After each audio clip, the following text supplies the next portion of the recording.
నమస్కారం. డి న్యూస్కు స్వాగతం. నేను మీ శ్రీనివాస్. డి న్యూస్లో ముఖ్యాంశాలు. పశ్చిమాసియా దేశాలను పట్టిపీడిస్తున్న యుద్ధం, లెబనాన్పై ఇజ్రాయెల్ భీకర దాడులు, ఇప్పటికే ప్రపంచంపై తీవ్ర ధరల ప్రభావం. ఆన్లైన్ గేములకు బానిసలైన ఫలితం, తల్లిదండ్రులను అక్కను మచ్చు కత్తితో అడ్డంగా నరికిన 16 ఏళ్ల బాలుడి వైనం. లాయర్ హత్య కేసులో భార్య, తోడెల్లుడు, స్నేహితుడు అరెస్ట్, అక్రమ సంబంధానికి అడ్డొస్తున్నాడని కడతీర్చినట్టు వెల్లడించిన పోలీసులు. ఇరాన్, ఇజ్రాయెల్ మధ్య ఏప్రిల్ 8 తర్వాత మరోసారి తీవ్రస్థాయి ఘర్షణలు మొదలయ్యాయి. లెబనాన్పై ఇజ్రాయెల్ జరిపిన దాడికి ప్రతీకారంగా ఆదివారం అర్ధరాత్రి తర్వాత ఇరాన్ ప్రతిదాడులు మొదలుపెట్టింది. దాదాపు 10 క్షిపణులు ఉత్తర ఇజ్రాయెల్ వైపు దూసుకొచ్చినట్లు ఐడిఎఫ్ వర్గాలు పేర్కొన్నాయి. మరోవైపు ఇరాక్లోని మరికొన్ని చోట్ల కూడా దాడులు చేసినట్లు ఇరాన్ ప్రకటించింది. మరోవైపు ఇరాన్ దాడులకు స్పందించవద్దని అమెరికా అధ్యక్షుడు డొనాల్డ్ ట్రంప్ ఇజ్రాయెల్ ప్రధాని నెతన్యాహుకు ఫోన్లో చర్చించినట్లు సమాచారం. శాంతి ఒప్పందానికి తాము చాలా దగ్గరగా ఉంటున్నామని ట్రంప్ గుర్తు చేశారు. ఇప్పటికే మీరు క్షిపణులు ప్రయోగించారు, ఇక చర్చలకు రండి అని ఇరాన్కు సూచించారు.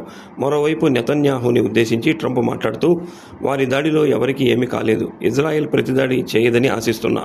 ఒకవేళ బీబీ ఎదురు దాడి చేస్తే గత 47 ఏళ్ల నుంచి జరుగుతున్నదే కొనసాగుతుంది అని పేర్కొన్నారు. మరోవైపు ట్రంప్ ఎంత వారిస్తున్నా ఇజ్రాయెల్ ఆయన మాటను లెక్క చేయలేదు. ఉదయం ఇరాన్ లక్ష్యంగా ఐడిఎఫ్ దళాలు దాడులు మొదలుపెట్టాయి. పశ్చిమ మధ్య ఇరాన్లోని సైనిక స్థావరాలను లక్ష్యంగా చేసుకుని ఇజ్రాయిల్ ఎన్ఫోర్స్మెంట్ భారీ దాడులు చేసింది. పలు చోట్ల భారీ పేలుళ్లతో టెహ్రాన్, తబ్రిజ్, ఇస్ఫహాన్ తదితర నగరాలు దందరిల్లాయి. ఇజ్రాయెల్ దాడులు మొదలు పెట్టడంతో ఇరాన్ గగనతలం మూసివేసింది. మరోవైపు ఖతార్, సిరియాలు ఇప్పటికే ఇరాన్ దాడుల కారణంగా గగనతలాలను మూసివేశాయి. ఇజ్రాయెల్ ఎయిర్ లాంచ్ బాలిస్టిక్ క్షిపణులను వాడినట్లు ఇరాన్ ఆరోపించింది.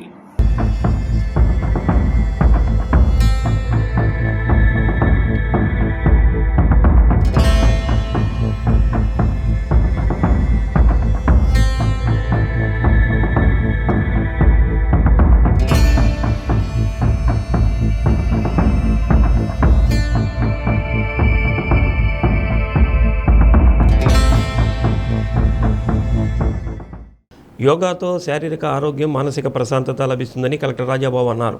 జీవితంలో యోగా సాధన భాగం కావాలని చెప్పారు. జాతీయ యోగా దినోత్సవం సందర్భంగా నిర్వహించిన యోగాంధ్ర కార్యక్రమంలో కలెక్టర్ పాల్గొన్నారు. భారతదేశంలో పుట్టిన యోగా ఒక కళ అని, దీనిని ప్రతి భారతీయుడు అనుసరించాల్సిన అవసరం ఉందన్నారు. ఆరోగ్యాంధ్రప్రదేశ్ కోసం రాష్ట్ర ప్రభుత్వం ప్రత్యేక దృష్టి సారించిందని అన్నారు. యోగాపై ప్రజలకు విస్తృత అవగాహన కల్పించేలా చర్యలు చేపట్టామని అన్నారు. గ్రామ స్థాయి నుంచి జిల్లా స్థాయి వరకు యోగాంధ్ర నిర్వహిస్తున్నామని అన్నారు. Incharge DRO Madhuri, RDO Chandrasekhar Naidu, municipal commissioner Venkatakrishnaiah, DPO Venkateswararao, ZPCO Chiranjeevi, DWMA PD Ravikumar, doctor Rayapati Prasadarao తదితరులు పాల్గొన్నారు. ఈరోజు మనం ప్రకాశం జిల్లాలో యోగాంధ్ర కార్యక్రమంలో భాగంగా ప్రతి గ్రామంలోనూ ప్రతి మండలంలోనూ యోగాని నిర్వహించుకుంటున్నాము. మనందరికీ తెలుసు, యోగా క్రియ అనేది కేవలం భారతదేశంలో పుట్టి భారతదేశంలో పెరుగుతున్నటువంటి కళ ఇది. దాన్ని ఈ క్రియలన్నీ కూడా మానసిక ఆరోగ్యానికి, శారీరక ఆరోగ్యానికి అన్నిటికీ కూడా ఉపయోగపడేటువంటి క్రియ ఇది. మన భారతదేశంలో పుట్టి మనము దీన్ని ఆచరించవలసినటువంటి అవసరం ఉంది. అది గుర్తించిన తర్వాత కేంద్ర ప్రభుత్వం యోగా దినోత్సవాన్ని జరుపుకుంటుంది. దానిలో భాగంగా మన రాష్ట్రంలో కూడా యోగా దినోత్సవాన్ని జరుపుకుంటున్నాం. దానికి ముందు సుమారు 15 రోజుల నుంచి కూడా అందరినీ కూడా పబ్లిక్ని అందరినీ కూడా ఇందులో ఇన్వాల్వ్ చేసి, సో ఫ్యూచర్ జనరేషన్స్ అదేవిధంగా ప్రజెంట్ జనరేషన్స్ అందరిని కూడా కలిపి ఈ యొక్క యోగాని అందరూ కూడా అనుసరించేలాగా చేయాలనే ఒక ముఖ్య ఉద్దేశంతో శ్రీ నారా చంద్రబాబు నాయుడు గారు ముఖ్యమంత్రి వర్యులు దీన్ని రాష్ట్ర వ్యాప్తంగా చేయమని చెప్పేసి చెప్తున్నారు. అందులో భాగంగా ఈరోజు మనం ఇక్కడ ఒంగోలు టౌన్లో జరుపుకుంటున్నాము. సో వయసుతో నిమిత్తం లేకపోకుండా 80 సంవత్సరాల నుంచి 85 సంవత్సరాల నుంచి ఉన్నవాళ్ళు, అదేవిధంగా 10-15 సంవత్సరాలు ఉన్నవాళ్ళు, పిల్లలందరితో కలిపి ఈ యోగా అనేది జరుగుతుంది. సో ఈరోజు మనం చూసాము యోగా కార్యక్రమంలో పెద్దవాళ్ళు కూడా పార్టిసిపేట్ చేశారు. గౌరవ డాక్టర్ గారు ఇక్కడ సుమారు 85 సంవత్సరాల వయసు ఉండి కూడా వారు ఎన్నో ఆసనాలు చేయడం జరిగింది. సో చాలామంది ఒక 70 సంవత్సరాలు లేదంటే 60 సంవత్సరాలు 65కే వాళ్ళు కాళ్ళు సహకరించగా ఉన్నటువంటి పరిస్థితుల్లో వారు యోగా చేయడం వల్ల 85 సంవత్సరాల వరకు ఫిట్గా కూడా అన్ని ఆసనాలు వేయడం కూడా మనం ఇప్పుడు చూసాము. ఖమ్మం జిల్లా పెనుబల్లి మండలంలో రోడ్డు ప్రమాదం సంభవించింది. కొత్త లంకపల్లి సమీపంలో కేవీఆర్ ప్రైవేట్ ట్రావెల్స్ బస్సు నియంత్రణ కోల్పోయి రోడ్డు పక్కనే ఉన్న రైల్వే బ్రిడ్జిని బలంగా ఢీకొట్టి బోల్తా పడింది. ఈ ప్రమాదంలో 7 ప్రయాణికులు గాయపడ్డారు. వారిలో 4 తీవ్ర గాయాలు కాగా మరో 3 స్వల్ప గాయాలయ్యాయి. పోలీసులు తెలిపిన వివరాల ప్రకారం ఏలూరు జిల్లాలోని చెక్కపల్లి నుంచి దాదాపు 35 మంది ప్రయాణికులతో ఈ బస్సు హైదరాబాద్కు బయలుదేరి కొత్త లంకపల్లి రైల్వే బ్రిడ్జి వద్ద ప్రమాదానికి గురైంది. ఈ ప్రమాదంలో ఎటువంటి ప్రాణ నష్టం సంభవించకపోవడంతో ప్రయాణికులు ఊపిరి పీల్చుకున్నారు. ప్రమాదం జరిగిన వెంటనే స్థానికులు స్పందించి ప్రయాణికులను బస్సు నుంచి బయటకు తీశారు. తీవ్రంగా గాయపడిన 4 తక్షణమే చికిత్స నిమిత్తం సమీప ఆసుపత్రికి తరలించారు. ప్రమాద దాటికి బస్సు ముందు భాగం పూర్తిగా ధ్వంసమైంది. సమాచారం అందుకున్న వెంటనే పెనుబల్లి పోలీసులు ఘటనా స్థలానికి చేరుకొని సహాయక చర్యలు చేపట్టారు. రహదారిపై ట్రాఫిక్ను క్రమబద్ధీకరించి ఈ ప్రమాదంపై కేసు నమోదు చేసుకుని దర్యాప్తు చేస్తున్నారు.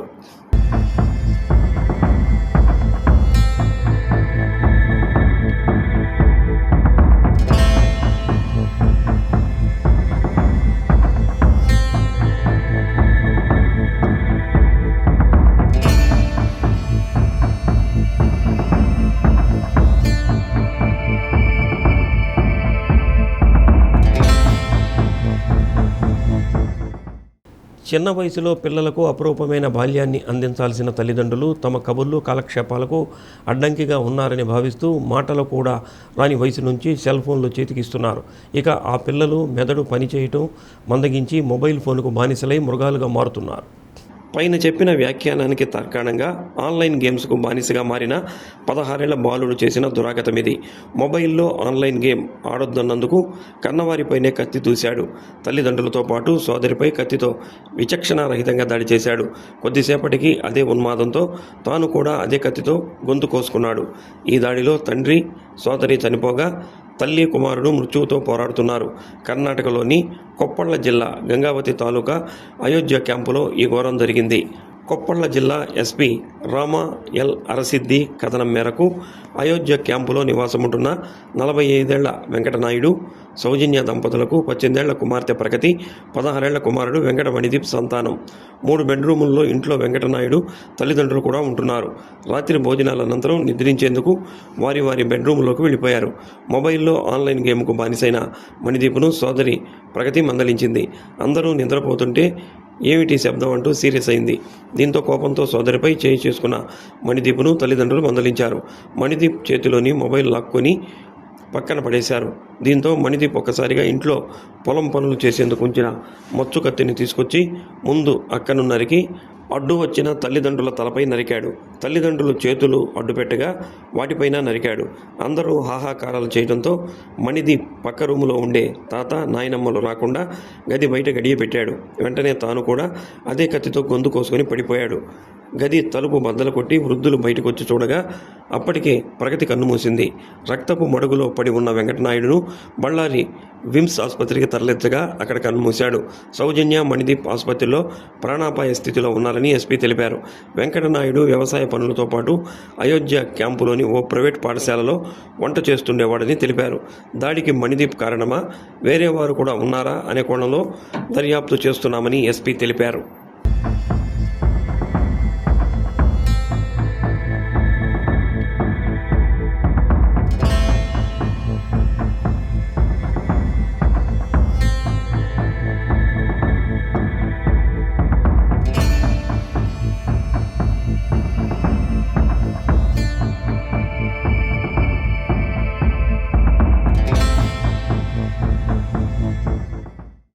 పారిశ్రామిక వ్యర్థాలు, మైనింగ్, టైలింగ్స్ నుంచి అరుదైన లోహాలు వెలికి తీసేందుకు సాంకేతికతను అందించడంలో భాగస్వాములు కావాలని రష్యాకు చెందిన రేర్ ఎర్త్ మినరల్ సంస్థ ప్రతినిధులను రాష్ట్ర మంత్రి నారా లోకేష్ కోరారు.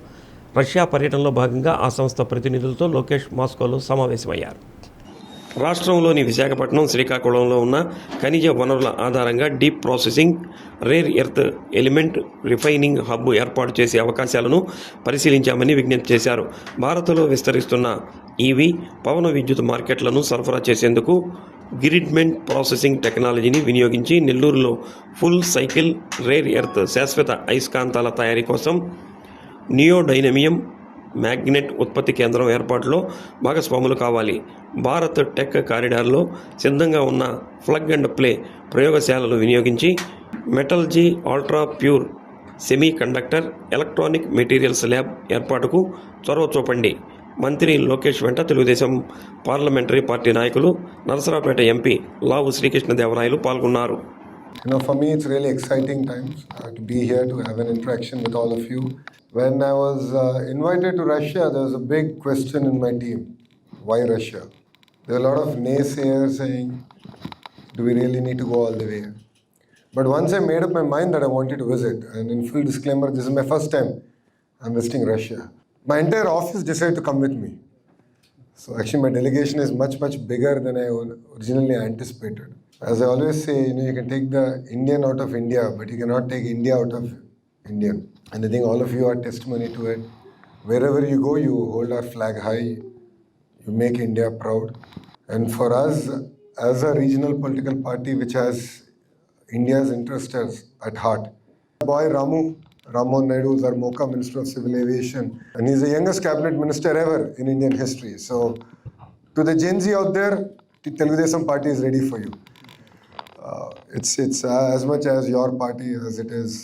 As a political party, we have, of course, interests of Telugu people at heart while we serve the nation. Mr. Naidu is always known for creating policies that have benefited the nation at large. In it, Andhra Pradesh has the first mover advantage. The latest policies around data centers, he was our champion. Literally was my champion in national government, working towards it, looking at changing a lot of things. And I believe now India will become the hub for data center investments for the globe. So it's really exciting times. The chairman of Rosatom also spoke about how Andhra can play a very important role on the eastern seaboard. So I think work is cut out for us as policymakers. To the diaspora here, I always look at you as brand ambassadors of India, brand ambassadors of Andhra Pradesh. How we behave, how we conduct ourselves reflects, it forms opinions. So it's very important we keep our flag high. We make India proud. As young leaders, we are here. We are here to answer any questions that you want. Don't worry about that. We are used to much larger gatherings. So our chief minister at this age, when he goes to a constituency, takes about 1,500 photos in 1 hour. I still don't know how he does it, but he does it clearly. But we here, we'll take pictures at the end. But this is an AMA session, so you can ask any questions that you want. But I'd like to invite Krishna also to say a few words. On a Saturday evening to take your time off, travel all the way. You must have traveled not less than 50-60 kilometers Saturday for family, but you show the commitment to be here and to interact with the Honorable Minister Lokesh. Thank you for taking your time. For me, I come from Andhra, you know that, but I come from a place called Guntur.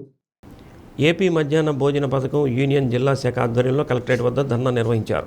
రోజురోజుకు పెరుగుతున్న ధరలకు అనుగుణంగా మధ్యాహ్న భోజన నిర్వహణ ధరలను పెంచాలని union కార్యదర్శి కల్పన డిమాండ్ చేశారు. మధ్యాహ్న భోజన పథకం యూనియన్ నాయకులు, కార్మికులు పాల్గొన్నారు.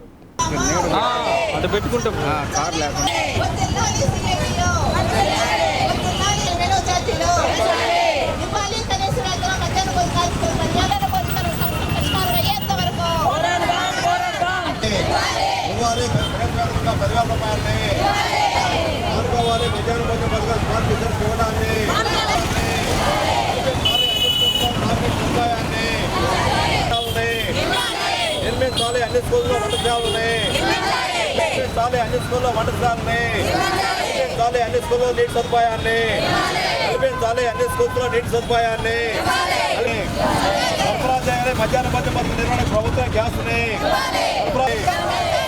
మధ్యాహ్న భోజనం రూపాయలకి. ఈరోజు అన్ని రేట్లు విపరీతంగా పెరిగిపోయినాయి. పోయిన నెలకి ఈ నెలకి ప్రతి కేజీ కూడా 40 రూపాయలు 50 రూపాయలు పెరిగిపోయింది. అయితే వీళ్ళ బిల్లులు మాత్రం ఒక ఎలిమెంటరీ స్కూల్కి 6 రూపాయలు 45 పైసలు ఇస్తున్నారు. 6 నుంచి 8 తరగతి 8 రూపాయల 35 పైసలు ఇస్తున్నారు. 9-10 తరగతులు 9 రూపాయల 29 పైసలు ఇస్తున్నారు. ఇవి ఎట్లా సాధ్యం, ఎట్లా సరిపోతాయని మేము అడుగుతా ఉన్నాం. ఈరోజేమో విపరీతంగా రేట్లు పెరిగిపోయినాయి. ఈరోజు ఒక టీ తాగాలన్నా 10 రూపాయలు 12 రూపాయలు అమ్ముతా ఉంది. వీళ్ళు 9 రూపాయలకి హై స్కూల్ పెద్ద పిల్లలకి 9 రూపాయలు మంచి భోజనం పెట్టాలంటారు. చిన్నపిల్లలకు 6 రూపాయలు ఇచ్చి మీ బ్రహ్మాండంగా భోజనాలు పెట్టాలంటారు. ఎట్లా సాధ్యమైంది అసలు? ఈరోజు స్మార్ట్ కిచెన్స్ పేరుతోటి ప్రభుత్వం ఒక్కొక్క మండలానికి 55 లక్షలు ఇచ్చి వంట షెడ్లు ఏర్పాటు చేసి అక్కడి నుంచి స్కూల్ కంట బాక్సుల్లో పంపించిద్దంట. అంటే ఈరోజు ప్రభుత్వం ఎంత దుర్మార్గంగా ఉందంటే ఒక చోట వండితే పిల్లలు పోషక విలువలన్నీ పోతాయి. రెండో వైపున పోయినసారి ఏకతా శక్తికి ఇచ్చిన సందర్భంలో అంతా పందులు కూడా తినలా, అదంతా పడబోసారు.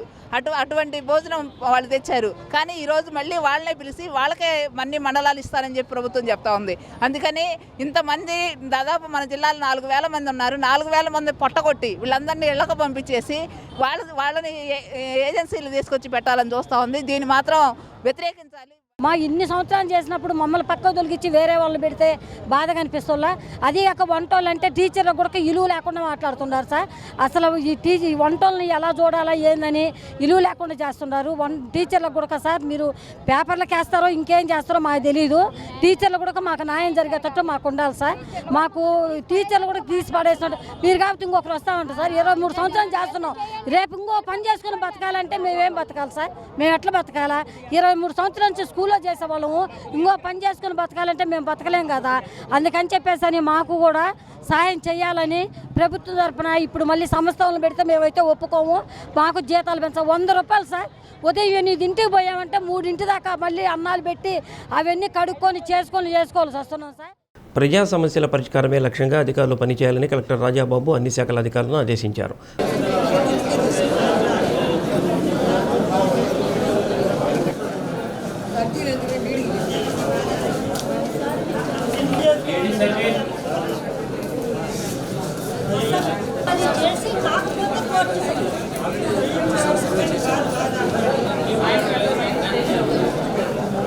ప్రకాశం భవన్లోని పీజీఆర్ఎస్ సమావేశ మందిరంలో నిర్వహించిన ప్రజా సమస్యల పరిష్కార వేదిక కార్యక్రమంలో జిల్లా సంయుక్త కలెక్టర్ కల్పనా కుమారి, ఇన్ఛార్జి డిఆర్ఓ మాధురి, డిపిఓ వెంకటేశ్వరరావులతో కలిసి కలెక్టర్ రాజాబాబు ప్రజల నుంచి అర్జీలు స్వీకరించారు.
విచారణ చేసి ప్రాథమికంగా రిపోర్టు కావాలా లేదా ఆలోచించాలి.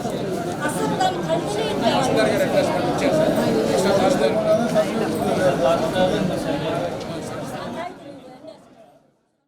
వివాహేతర సంబంధానికి అడ్డు వస్తున్నాడని పథకం ప్రకారం భర్తను హత్య చేయించిందన్న ఆరోపణపై భార్య జైలు పాలైంది. పెళ్లికి ముందే బావతో ఉన్న వివాహేతర సంబంధాన్ని కొనసాగిస్తూ తమ బంధానికి అడ్డు వస్తున్నాడని భావించి ఈ ఘాతకానికి పాల్పడినట్లు పోలీసులు దర్యాప్తులో వెల్లడించారు.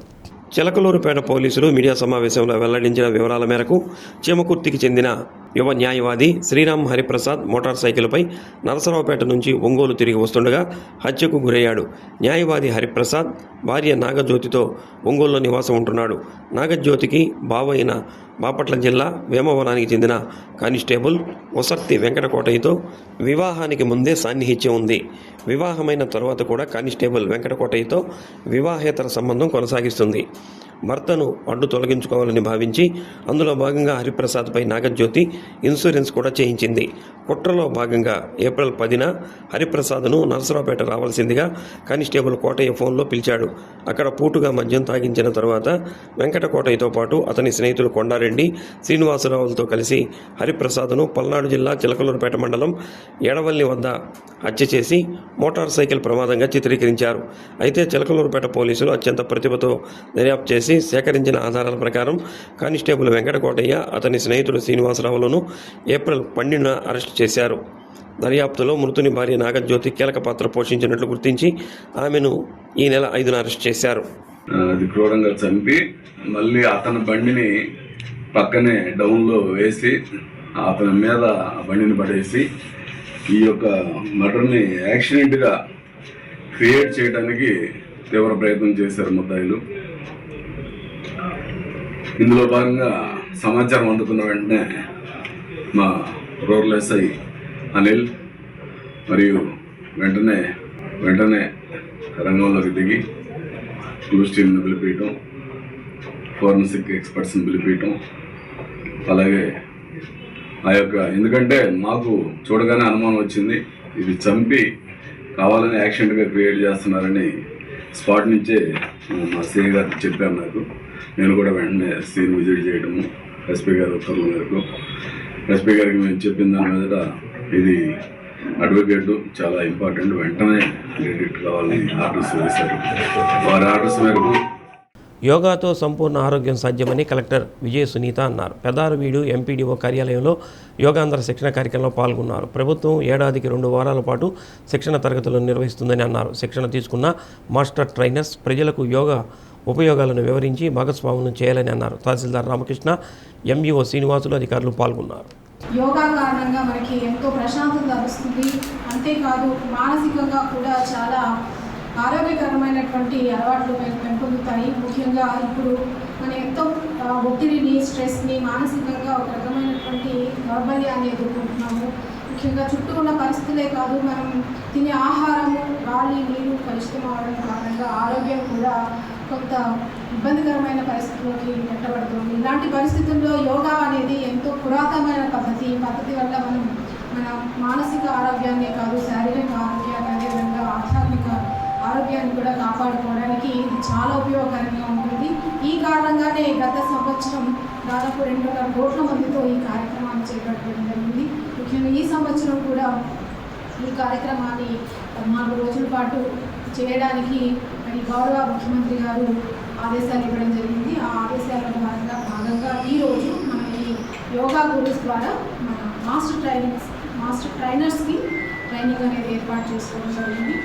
యోగా అనేది మరి మనందరి జీవితంలో భాగం కావాలి. తప్పనిసరిగా మనందరం కూడా ఈ అలవాటు పెంపొందించుకున్నట్లయితే మన మానసిక, శారీరక ఆరోగ్యంతో పాటు ఆధ్యాత్మిక పరంగా కూడా ప్రశాంతత చేకూరడానికి అవకాశం ఉంటుంది. తమిళనాడులో విజయ్ ప్రభుత్వం ఏర్పాటులో హుందాగా వ్యవహరించిన డీఎంకే ప్రధాన కార్యదర్శి మాజీ సీఎం స్టాలిన్ హడావుడి చేస్తున్నారు.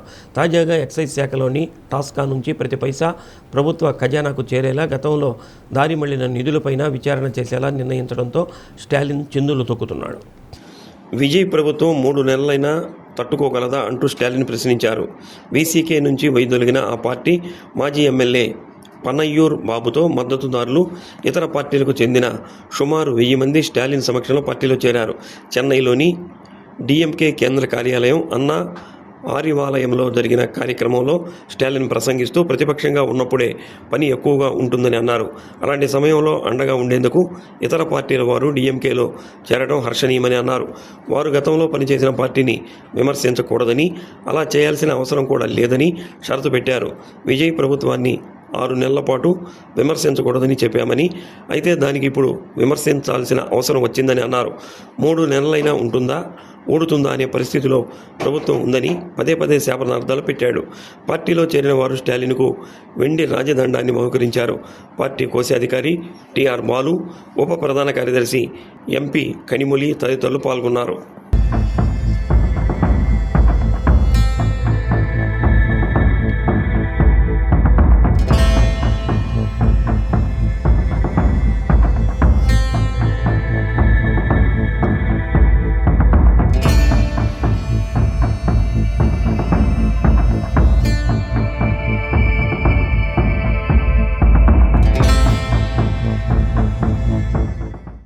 ఒంగోలులో క్యాస్ట్రాల్ కంపెనీ నూతన టెక్నాలజీతో తయారు చేసిన క్యాస్ట్రో నెక్స్ట్ జెన్ రైడర్ ఆయిల్ను కంపెనీ ప్రతినిధులు, టూ వీలర్స్ అసోసియేషన్ ప్రతినిధులు ప్రమోట్ చేశారు.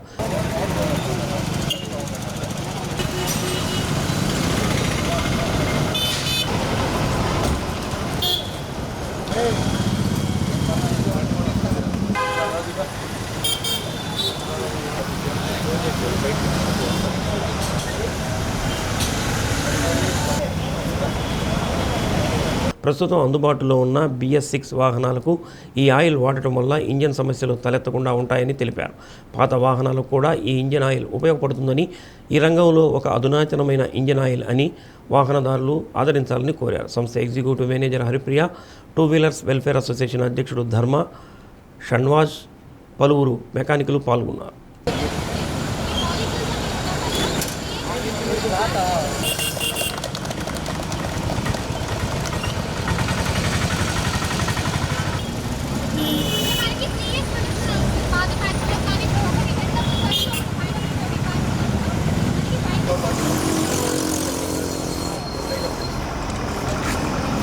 మన ఒంగోలులో క్యాస్ట్రాల్ వారు ఏదైతే ఫుల్లీ సింథటిక్ జన్ స్మూత్ రైడ్ ఏదైతే ఉందో అది లాంచ్ చేయడం జరిగింది. మన అసోసియేషన్ తరఫున సర్వ సభ్యులు ఇక్కడికి రావడం జరిగింది. Ongole two wheeler workers welfare association తరఫున. అట్లాగే క్యాస్ట్రాల్ అనేది ఇట్స్ ఎ బ్రాండ్, దానికేమి ఇదే లేదు. కాకపోతే ఇప్పుడున్న కాలంలో ఏంటంటే అన్ని ఆయిల్స్లో కూడా టెక్నాలజీ పరంగా స్మూత్ రైడ్ లేకపోతే ఫుల్లీ సింథటిక్ ఇటువంటి అన్నీ వస్తూ ఉన్నాయి. దాంట్లో భాగంగానే ఈరోజు నెక్స్ట్ జెన్ స్మూత్ రైడ్ అని చెప్పి ఆయిల్ని లాంచ్ చేయడం జరిగింది మన అసోసియేషన్ తరఫున. అట్లాగే క్యాస్ట్రాల్ వరకు కూడా చెప్తా ఉన్నాయి. ఎందుకంటే మీరు ఎన్నో ప్రకటనలు ఎంతోమంది యాక్టర్ల చేత వాళ్ళందరి చేత ఇప్పిస్తూ ఉంటారు. కానీ ఆ యాక్టర్లు వచ్చేమి ఇక్కడ ఇంజిన్ ఆయిల్ వాడే పరిస్థితి ఉండదు, చెప్పే పరిస్థితి ఉండదు. మెకానిక్ అంటే ఈ రోజున నాట్ ఓన్లీ టూ వీలర్ అనే కాదు, ఏ మెకానిక్ అయినా సరే ఈ రాష్ట్రంలో రైతులు ఏ విధంగా అయితే పంట పండించి ఏ విధంగా అయితే అందరికీ ఉపయోగపడతారో అట్లాగే ఈ రవాణా వ్యవస్థలో కూడా మెకానిక్స్ అనేది ఒక భాగం. ఎండనక వాననక కష్టపడుతున్నారు. అట్లాగే మల్టీనేషనల్ కంపెనీస్ ఏవైతే ఉన్నాయో వాళ్ళందరూ కూడా ఈరోజు నేను చాలా శుభపరిణామంగా భావిస్తూ ఉన్నా. ఎందుకంటే ఎప్పుడు కూడా క్యాస్ట్రాల్ ఇటువంటి పని చేయాలి. రాష్ట్ర వ్యాప్తంగా కూడా ఇప్పుడు మెకానికల్తోటి లాంచ్ చేయడం అనేది వాళ్ళు ఎవరైతే ఉన్నారో ఆల్ ఇండియా లెవెల్లో కానీ ఆంధ్రప్రదేశ్ లెవెల్లో వాళ్ళందరినీ కూడా Andhra Pradesh two wheeler mechanics and workers welfare association తరఫున ప్రత్యేకంగా ఒక రాష్ట్ర అధ్యక్షుడిగా నేను అభినందిస్తా ఉన్నా. ఇవాళ ఇక్కడ ధర్మ గారు మరియు వాళ్ళ మెకానిక్స్తో పాటు మనం యాక్టివ్ ఫుల్లీ సింథటిక్ 10W30 మరియు 5W30లో ప్యాక్ లాంచ్ చేయడం జరుగుతుంది. అండ్ దీనికి సహాయం చేసినందుకు గాను, ఇక్కడ గ్యాదర్ అయినందుకు గాను అందరికీ థ్యాంక్ యూ సో మచ్. ఇప్పటి వరకు మనకి యాక్టివ్ 40 హైయెస్ట్ సెల్లింగ్ ప్రోడక్ట్ ఏదైతే ఉందో దానిలో 20, 40 అండ్ 10W30 గ్రేడ్స్లో మనకి సింథటిక్ టెక్నాలజీలో ఆయిల్ ఉందండి. అయితే ఇప్పుడు వచ్చే బళ్ళకి BS6 వెహికల్స్కి లేటెస్ట్ టెక్నాలజీ వాటికి ఫుల్లీ సింథటిక్ అయితే మంచి పర్ఫార్మెన్స్ ఉంటుందని ఆ ఉద్దేశంతో క్యాస్ట్రాల్ కూడా నెక్స్ట్ జెన్ బైక్స్ కోసం నెక్స్ట్ జెన్ రైడ్ అని యాక్టివ్ ఫుల్లీ సింథటిక్ అనేది లాంచ్ చేయడం జరిగింది. ఇవి మనకి latest grades 10W30 and 5W30 గ్రేడ్స్లో రావడం జరుగుతుంది. దీనివల్ల smooth ride and 3x protection ఇస్తుంది అని చెప్పి మనం చెప్తున్నాం. క్యాస్ట్రాల్ వల్ల కొత్త ప్రోడక్ట్ వచ్చిన తర్వాత కస్టమర్లకి చెప్పుకోవడానికి కానీ ఏదైనా కానీ కొత్తగా వాళ్ళు క్యాస్ట్రాల్ వాళ్ళు ఫస్ట్ సారి పెట్టారని ఇక్కడ ఓపెన్ చేయడం జరిగిందండి. కమ్యూనిస్టు పార్టీ సిద్ధాంతాలకు ఆకర్షితుడైన నల్లూరి అంజయ్య ఉద్యోగానికి రాజీనామా చేసి పేద బడుగు బలహీన వర్గాల అభ్యున్నతి కోసం విశేషంగా కృషి చేశారని ఆంధ్రప్రదేశ్ ప్రజానాట్య మండలి రాష్ట్ర గౌరవాధ్యక్షుడు అన్న నల్లూరి వెంకటేశ్వర్లు అన్నారు. మద్దిపాడు మండలం పెదకొత్తపల్లి అంజయ్య నగర్లో కామ్రేడ్ నల్లూరి అంజయ్య వర్ధంతి సందర్భంగా అంజయ్య, కామ్రేడ్ ఎద్దు సుబ్బారావు చిత్రపటాలకు నివాళులర్పించారు. పార్టీ నాయకులు హనుమారెడ్డి, ఉప్పుడూరు ప్రకాశ్రావు, కొత్తకోట వెంకటేశ్వర్లు తదితరులు పాల్గొన్నారు. ప్రజానాట్య మండలి కళాకారులు ప్రదర్శించిన కోలాటం ఆకట్టుకుంది.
చాలా దారుణంగా ఉండేది ఆ రోజుల్లో. కొందరిని ఎంట్రన్స్ అని చెప్పి కొందరిని ముట్టుకుంటే ఇంట్లోకి పోవాలంటే స్నానం చేయాలట. అంత దారుణమైన పరిస్థితులు ఆ రోజుల్లో ఉండేది.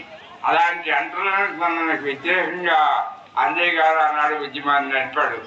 ఈనాడు తరానికి ఇప్పుడు కుర్రాళ్ళకి తెలియకపోవచ్చు. ఆ రోజుల్లో మన అంజయ్ నగరు మంచినీళ్ళ కోసం ఎంత ఇబ్బంది పడిందంటే, ఒకనాడు ఈ చెరువు మాత్రమే ఉండేది. బాగా ఎండాకాలంలో చెరువులన్నీ ఎండిపోయినాయి. తాళ్ళకి చెలం ఉండేది. నాగమండి తాళ్ళలో పెదకొత్తపల్లి పెద్ద చెరువు ఉంది. వాళ్ళకేమో చెరువు ఎండిపోయింది, తాగడానికి నీళ్లు లేవు. అప్పుడు ఏం చేయడానికి తోచకపోతే అంజయ్ గారు కమ్యూనిస్ట్ పార్టీ నాయకత్వాన ఇది ఆనాడు కాకి బుచ్చి అని ఒక ఆయన ఉండేవాడు. ఆ కాకి బుచ్చి ఎద్దు సుబ్బరామం 700 కూర్చోబెట్టి కళలో అందరిని సమావేశపరిచి మనం కలెక్టర్కి అర్జీ పెట్టుకొని వెళ్ళి కొత్తపల్లి చెరువు, పెద్ద చెరువు ఉందే అనేది చాలా దారుణంగా ఉండేది ఆ రోజుల్లో. కొందరిని ఎంట్రన్స్ అని చెప్పి కొందరిని ముట్టుకుంటే ఇంట్లోకి పోవాలంటే స్నానం చేయాలట. అంత దారుణమైన పరిస్థితులు ఆ రోజుల్లో ఉండేది. అలాంటి ఎంట్రన్స్ వ్యతిరేకంగా అంజయ్ గారు ఆనాడు ఉద్యమాన్ని నడిపాడు. ఈనాడు తరానికి ఇప్పుడు కుర్రాళ్ళకి తెలియకపోవచ్చు. బులెటిన్ ముగించే ముందు ముఖ్యాంశాలు మరోసారి. పశ్చిమాసియా దేశాలను పట్టిపీడిస్తున్న యుద్ధం, లెబనాన్పై ఇజ్రాయెల్ భీకర దాడులు, ఇప్పటికే ప్రపంచంపై తీవ్ర ధరల ప్రభావం. ఆన్లైన్ గేములకు బానిసలైన ఫలితం, తల్లిదండ్రులను అక్కను మచ్చు కత్తితో అడ్డంగా నరికిన 16 ఏళ్ల బాలుడి వైనం. లాయర్ హత్య కేసులో భార్య, తోడెల్లుడు, స్నేహితుడు అరెస్ట్, అక్రమ సంబంధానికి అడ్డొస్తున్నాడని కడతీర్చినట్టు వెల్లడించిన పోలీసులు. డి న్యూస్లో నేటి మాట. ఎవరికి దగ్గరయ్యామో మన గుండె చప్పుడు చెబుతుంది, ఎవరికి దూరమయ్యామో మన కంటి తడి చెబుతుంది.